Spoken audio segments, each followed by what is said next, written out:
Hi all, welcome back to Kanasu cooking YouTube channel. ಎಲ್ಲರೂ ಹೇಗಿದ್ದೀರಾ?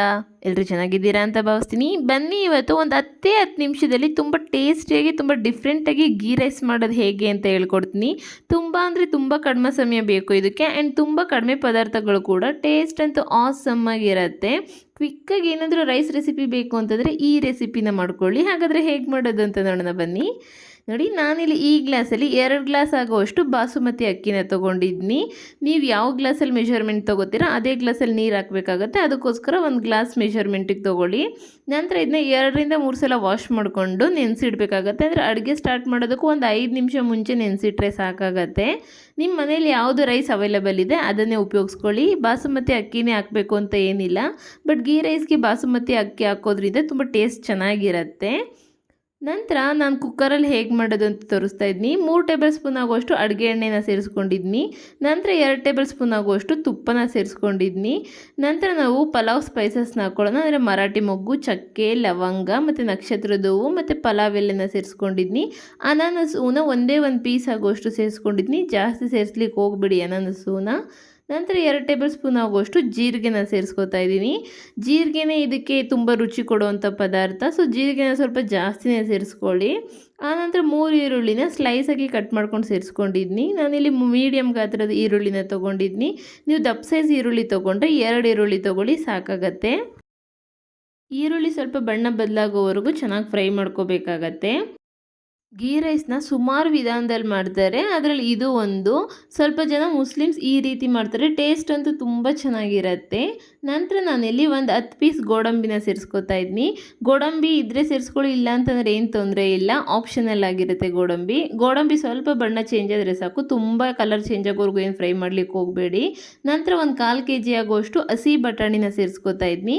ನಿಮ್ಮಲ್ಲಿ ಹಸಿ ಬಟಾಣಿ ಇಲ್ಲ ಅಂತಂದರೆ ಒಣಗಿರೋವಂಥ ಬಟಾಣಿನೇ ರಾತ್ರಿ ನೆನೆಸಿ ಬೆಳಗ್ಗೆ ಉಪಯೋಗಿಸ್ಕೋಬೋದು. ಅಥವಾ ಏನಾದರೂ ನೆನೆಸೋದು ಮರ್ತಿದ್ರೆ ಸ್ವಲ್ಪ ಉಗುರು ಬೆಚ್ಚಗಿರೋವಂಥ ನೀರಲ್ಲಿ ಒಂದು 2 ರಿಂದ 3 ಗಂಟೆ ನೆನೆಸಿ, ಬೇಗ ನೆನೆಯುತ್ತೆ. ಬಟಾಣಿ ಹಾಕೋದ್ರಿಂದ ಗೀ ರೈಸ್ ಟೇಸ್ಟ್ ತುಂಬ ಚೆನ್ನಾಗಿರುತ್ತೆ. ಅದರಲ್ಲೂ ಹಸಿ ಬಟಾಣಿ ಹಾಕಿದ್ರೆ ಟೇಸ್ಟ್ ಇನ್ನೂ ಎನ್ಹ್ಯಾನ್ಸ್ ಆಗಿರುತ್ತೆ, ತುಂಬ ಟೇಸ್ಟಿಯಾಗಿರುತ್ತೆ. ನಂತರ ಒಂದು 2 ಟೇಬಲ್ ಸ್ಪೂನ್ ಆಗುವಷ್ಟು ಫ್ರೆಶ್ ಆಗಿರೋವಂಥ ಶುಂಠಿ ಬೆಳ್ಳುಳ್ಳಿ ಪೇಸ್ಟ್ನ ಉಪಯೋಗಿಸ್ತಾ ಇದ್ದೀನಿ. ನೀವು ಆದಷ್ಟು ಫ್ರೆಶ್ ಆಗಿರೋವಂಥ ಶುಂಠಿ ಬೆಳ್ಳುಳ್ಳಿ ಪೇಸ್ಟ್ನ ಉಪಯೋಗಿಸ್ಲಿಕ್ಕೆ ಟ್ರೈ ಮಾಡಿ. ಆದಷ್ಟು ಮನೆಯಲ್ಲೇ ಅದನ್ನ ತಯಾರಿ ಮಾಡ್ಕೊಳ್ಳಿ. ನೋಡಿ, ಶುಂಠಿ ಬೆಳ್ಳುಳ್ಳಿ ಪೇಸ್ಟ್ ಹಾಕಿದ ನಂತರ ಒಂದು 2 ನಿಮಿಷ ಇದನ್ನು ನೀಟಾಗಿ ಫ್ರೈ ಮಾಡ್ಕೋಬೇಕಾಗತ್ತೆ. ಆ ನಂತರ ಸ್ವಲ್ಪ ಪುದೀನ ಸೊಪ್ಪು, ಸ್ವಲ್ಪ ಕೊತ್ತಂಬರಿ ಸೊಪ್ಪನ್ನ ಸೇರಿಸ್ಕೊಂಡು ಹಸಿ ಸ್ಮೆಲ್ ಹೋಗೋವರೆಗೂ ಫ್ರೈ ಮಾಡ್ಕೋತೀನಿ. ಈ ಗೀ ರೈಸ್ ಮಾಡಲಿಕ್ಕೆ ಒಂದು 10 ನಿಮಿಷ ಸಾಕು, ತುಂಬ ಅಂದರೆ ತುಂಬ ಬೇಗ ಆಗಿಬಿಡುತ್ತೆ. ಇದ್ರ ಜೊತೆ ಆಲೂ ಕುರ್ಮಾ ಆದರೂ ಸರಿ, ಅಥವಾ ಚಿಕನ್ ಗ್ರೇವಿ, ಮಟನ್ ಗ್ರೇವಿ, ಈ ರೀತಿ ಯಾವುದಾದ್ರೂ ಗ್ರೇವಿ ಜೊತೆನಾದರೂ ಮಾಡ್ಕೊಳ್ಳಿ. ನಾವಿವತ್ತು ಚಿಕನ್ ಗ್ರೇವಿ ಜೊತೆ ಮಾಡ್ಕೊಂಡಿದ್ದೋ. ನೋಡಿ, ಆನಂತರ ನಾನಿಲ್ಲಿ ಒಂದು 2 ಹೋಳು ಆಗುವಷ್ಟು ತೆಂಗಿನ ತುರಿನ ಈ ರೀತಿ ಪೇಸ್ಟ್ ಮಾಡ್ಕೊಂಡು ಸೇರಿಸ್ಕೊತಾ ಇದ್ದೀನಿ. ಆಲ್ಮೋಸ್ಟ್ ಎಲ್ಲರೂ ನಾವು ಕಾಯಿ ಹಾಲನ್ನ ಉಪಯೋಗಿಸ್ತೀವಿ, ಬಟ್ ಈ ರೀತಿ ಕಾಯಿ ತುರಿನ ಪೇಸ್ಟ್ ಮಾಡ್ಕೊಂಡು ನಾವು ಸೇರಿಸೋದ್ರಿಂದ ಟೇಸ್ಟ್ ಇನ್ನೂ ಡಿಫ್ರೆಂಟಾಗಿರುತ್ತೆ ಮತ್ತು ತುಂಬ ಚೆನ್ನಾಗಿರುತ್ತೆ ಇದು ಟೇಸ್ಟು. ಕಾಯಿ ತುರಿ ಎಲ್ಲ ಪೇಸ್ಟ್ ಮಾಡಿದ್ದು ಹಾಕಿದ ನಂತರ ಇದು ಸ್ವಲ್ಪ ಹಸಿ ಸ್ಮೆಲ್ ಹೋಗೋವರೆಗೂ ಫ್ರೈ ಮಾಡ್ಕೋಬೇಕಾಗತ್ತೆ. ಸ್ವಲ್ಪ ಕಲರ್ ಕೂಡ ಬದಲಾಗುತ್ತೆ, ನಿಮಗೆ ಗೊತ್ತಾಗುತ್ತೆ. ಒಂದು ಎಳೆ ಉರಿಲೇ ಇದನ್ನ ಬೇಯಿಸಿ, ಕಾಯಿ ತುರಿ ಆಗಿರೋದ್ರಿಂದ ತಳ ಹಿಡಿಯುವಂಥ ಚಾನ್ಸಸ್ ಇರುತ್ತೆ. ಅದಕ್ಕೋಸ್ಕರ ಜಾಸ್ತಿ ಹೊತ್ತೇನು ಇದನ್ನ ಫ್ರೈ ಮಾಡಲಿಕ್ಕೆ ಹೋಗಬೇಡಿ. ಆನಂತರ ರುಚಿಗೆ ತಕ್ಕಷ್ಟು ಉಪ್ಪನ್ನ ಸೇರಿಸ್ಕೊತಾ ಇದ್ದೀನಿ. ನೋಡಿ, ಕಲರೆಲ್ಲ ಚೇಂಜ್ ಆಗ್ತಿದೆ. ಕಾಯಿ ಹಾಲು ಹಾಕೋದಕ್ಕಿಂತ ಈ ರೀತಿ ಕಾಯಿ ತುರಿದು ಪೇಸ್ಟ್ ಹಾಕ್ಬಿಟ್ಟು ನೋಡಿ, ಆ ಟೇಸ್ಟ್ ಒಂಥರ ಡಿಫ್ರೆಂಟಾಗಿರುತ್ತೆ, ತುಂಬ ಚೆನ್ನಾಗಿರುತ್ತೆ. ಒಮ್ಮೆ ಆ ರೀತಿ ಟ್ರೈ ಮಾಡಿ. ಆನಂತರ ನಾನು ಯಾವ ಗ್ಲಾಸಲ್ಲಿ ಅಕ್ಕಿ ತೊಗೊಂಡಿದ್ದೆ ಅದೇ ಗ್ಲಾಸಲ್ಲಿ ನಾನು 3.5 ಗ್ಲಾಸ್ ಆಗುವಷ್ಟು ನೀರನ್ನ ಸೇರಿಸ್ಕೊತಾ ಇದ್ದೀನಿ. ನಾನಿಲ್ಲಿ ಬಿಸಿನೀರನ್ನ ಸೇರಿಸ್ಕೊತಾ ಇದ್ದೀನಿ. ಬಾಸುಮತಿ ಅಕ್ಕಿ ಆಗಿರೋದ್ರಿಂದ ಅರ್ಧ ಗ್ಲಾಸ್ ಕಡಿಮೆ ನೀರನ್ನ ಸೇರಿಸ್ಕೊತಾ ಇದ್ದೀನಿ. ಅಂದರೆ 1 ಗ್ಲಾಸ್ಗೆ 2 ಗ್ಲಾಸಷ್ಟು ನಾವು ಯೂಶ್ವಲಿ ನೀರನ್ನ ಸೇರಿಸ್ಕೊತೀವಿ, ಬಟ್ ಬಾಸುಮತಿ ಅಕ್ಕಿಗೆ ಆಗಲ್ಲ. 3.5 ಗ್ಲಾಸ್ ನೀರು ಸೇರಿಸಿದ್ರೆ ಸಾಕಾಗತ್ತೆ. ನೀವೇನಾದರೂ ಸೋನಾ ಮಸೂರಿ ಅಕ್ಕಿ ಸೇರಿಸ್ತಾ ಇದ್ದೀರಾ ಅಂತಂದರೆ 4 ಗ್ಲಾಸ್ ನೀರನ್ನ ಸೇರಿಸ್ಕೊಳ್ಳಿ. ನೋಡಿ, ಇದು ಕುದಿ ಬರೋವರೆಗೂ ನಾವು ವೆಯ್ಟ್ ಮಾಡಬೇಕು. ನಂತರ ನಾವು ಅಕ್ಕಿ ಹಾಕಬೇಕು. ಚೆನ್ನಾಗಿ ಕುದಿ ಬಂದಿದೆ. ಈ ಟೈಮಲ್ಲಿ ನೀವು ಉಪ್ಪೆಲ್ಲ ಕರೆಕ್ಟಾಗಿದೆಯಾ ಅಂತ ಅಂದ್ಬಿಟ್ಟು ಚೆಕ್ ಮಾಡ್ಕೊಳ್ಳಿ. ಯಾರಾದರೂ ಹೊಸ್ದಾಗಿ ನನ್ನ ಚಾನಲ್ನ ನೋಡ್ತಾ ಇದ್ದರೆ ಪ್ಲೀಸ್ ಸಬ್ಸ್ಕ್ರೈಬ್ ಮಾಡಿ, ಹಾಗೆ ಪಕ್ಕದಲ್ಲಿರೋವಂಥ ಬೆಲ್ ಐಕನ್ ಕೂಡ ಪ್ರೆಸ್ ಮಾಡಿ. ಮತ್ತು ನಿಮ್ಗೆ ಯಾವುದೇ ರೆಸಿಪಿ ಬೇಕು ಅಂದರೆ ನಾನು ಕಮೆಂಟ್ ಮೂಲಕ ತಿಳಿಸಿ, ನಾನು ನಿಮ್ಗೆ ಈಸಿಯಾಗಿ ಹೇಗೆ ಮಾಡೋದು ಅಂತ ತೋರಿಸ್ಕೊಡ್ತೀನಿ. ನೋಡಿ, ಅದೆಲ್ಲ ಚೆನ್ನಾಗಿ ಕುದ್ದ ನಂತರ ನಾವು ನೆನೆಸಿಟ್ಟಿರೋವಂಥ ಅಕ್ಕಿನ ಸೇರಿಸ್ಕೋಬೇಕಾಗತ್ತೆ. ಮತ್ತೆ ಹೇಳ್ತಾ ಇದ್ದೀನಿ ನಾನು, ಬಾಸುಮತಿ ಅಕ್ಕಿ ಅಂತಲೇ ಏನಿಲ್ಲ, ಯಾವ ಅಕ್ಕಿ ಇದೆ ಅದನ್ನು ಸೇರಿಸ್ಕೊಳ್ಳಿ. ನಾರ್ಮಲ್ ರೇಷನ್ ಅಕ್ಕಿ ಇದೆ ಅಂತಂದರೆ ಅದನ್ನೇ ಸೇರಿಸ್ಕೊಳ್ಳಿ, ಅದು ಸ್ವಲ್ಪ ಟೇಸ್ಟ್ ಡಿಫ್ರೆಂಟಾಗಿರುತ್ತೆ. ನಮ್ಮ ಮನೇಲಿ ಯಾವುದು ಅವೈಲಬಲ್ ಇದೆ ಅದರಿಂದನೇ ಅಡುಗೆ ಮಾಡಬೇಕಲ್ವಾ. ನೋಡಿ, ಅಕ್ಕಿ ಹಾಕಿದ ನಂತರ ನೀಟಾಗಿ ಎಲ್ಲ ಮಿಕ್ಸ್ ಮಾಡ್ಕೊತಾ ಇದ್ದೀನಿ.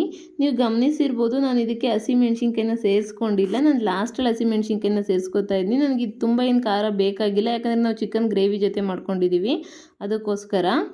ನಂತರ ಒಂದು ನಿಂಬೆಹಣ್ಣು, ಪೂರ್ತಿ ನಿಂಬೆಹಣ್ಣು ಹುಳಿನ ಇದಕ್ಕೆ ಸೇರಿಸ್ತಾ ಇದ್ದೀನಿ. ನಿಂಬೆ ಹುಳಿ ಸೇರಿಸೋದ್ರಿಂದ ರುಚಿನೂ ತುಂಬ ಜಾಸ್ತಿ ಆಗುತ್ತೆ ಮತ್ತು ಅನ್ನನೂ ಕೂಡ ತುಂಬ ಚೆನ್ನಾಗಾಗುತ್ತೆ ಉದುರುದ್ರಾಗಿ.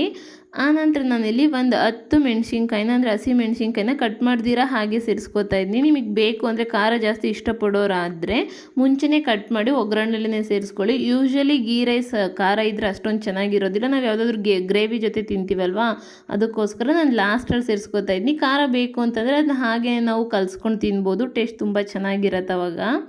ಆನಂತರ ನಾನು ಕುಕ್ಕರ್ ಲಿಡ್ ಕ್ಲೋಸ್ ಮಾಡಿ ಜಸ್ಟ್ 1 ವಿಷಿಲ್ ಹಾಕ್ಸ್ಕೊತೀನಷ್ಟೇ, ಯಾಕಂದರೆ ಚೆನ್ನಾಗಿ ಕುದಿ ಬಂದಿದೆ ಆಲ್ರೆಡಿ. 1 ವಿಷಿಲ್ ಹಾಕ್ಸ್ಕೊಂಡ್ರೆ ಅನ್ನ ಚೆನ್ನಾಗಿ ಬೇಯುತ್ತೆ. ನೋಡಿ, ನಾನು ಲಿಡ್ ಓಪನ್ ಮಾಡಿ ತೋರಿಸ್ತಾ ಇದ್ದೀನಿ ಅನ್ನ ಯಾವ ರೀತಿ ಆಗಿದೆ ಅಂತ.